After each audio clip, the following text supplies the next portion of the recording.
Welcome back to part 2 of this experiment. And as you can see, I've allowed this to cool completely. And some of the crystals have already formed down there, but it's still got a little bit of juice in there. And so if you look underneath here, the bottom looks like there's a little bit of solids down there. Not sure what that is. That might be metallic gold, I'm not sure. But what we're going to do now is go ahead and set this up on some low heat and continue to try to evaporate this to dryness. I've got a bigger dish here that's a little deeper so that we can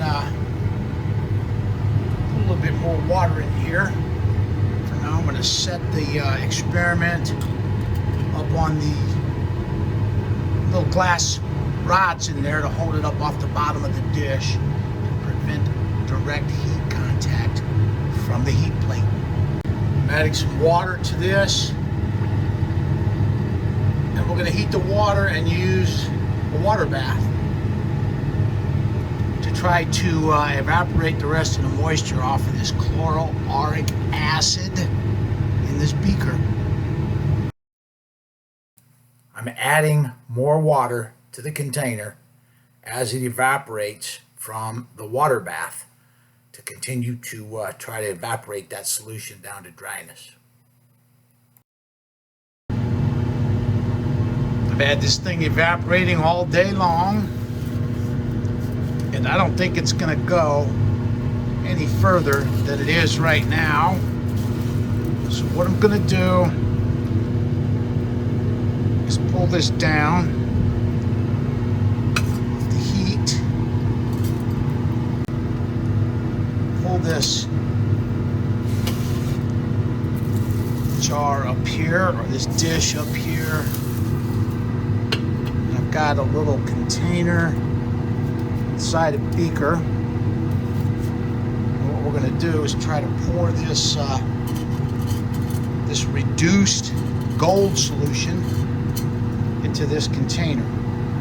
What I'll do now is pour this reduced gold solution, some of it, down into this dish I have set up right here. I'm going to see what happens. I see some crystals already forming in there. See them crystals forming on the inside of the beaker. Let's pour this in here and see what happens.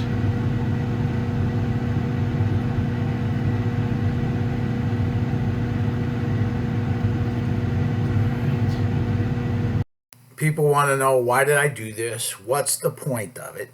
And there is no particular reason other than just to see if I could do this and just to see what would happen if we tried to reduce this down to a dry state. That's all, just an experiment for fun. Here we go. Here's our orange chloroauric acid crystals in this dish here. It's cooled down to about ambient temperature. There's some more in here. If you can look down inside this beaker, you can see that some crystals have formed in here as well. And there's some metallic gold that's come out of solution in there with those crystals. Here's the products of our experiment here. This is the little drying dish that I've got full of chloroauric acid crystals. And I wrote down the weight here on the side of this dish. Let's see what we got for a weight on this. I got 40.8 grams on the dish by itself. That says 201.4. What? Wait a minute. 201.4 minus 40.8 equals, that's 160 grams. Now, that's bizarre. Well, this is a compound. This is not pure gold. It's got other stuff in it that forms this compound of gold. So that's going to have 160.6 grams of chloroauric acid crystals in it. Remember, I started out with, I think, 126.9 grams of pure gold, the pure gold bar that we started out with. Let's see how much this little piece here is going to weigh. That's 6.2 grams. That's the piece that didn't dissolve when we dissolved the gold in aqua regia. We got this little piece here. And I might offer that for sale on my eBay site.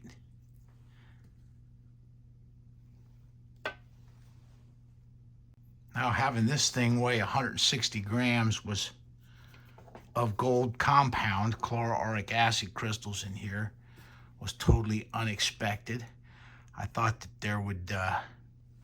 there's quite a bit of weight to it. It's very heavy, but I didn't realize it was going to be that much more weight than the gold that we started with.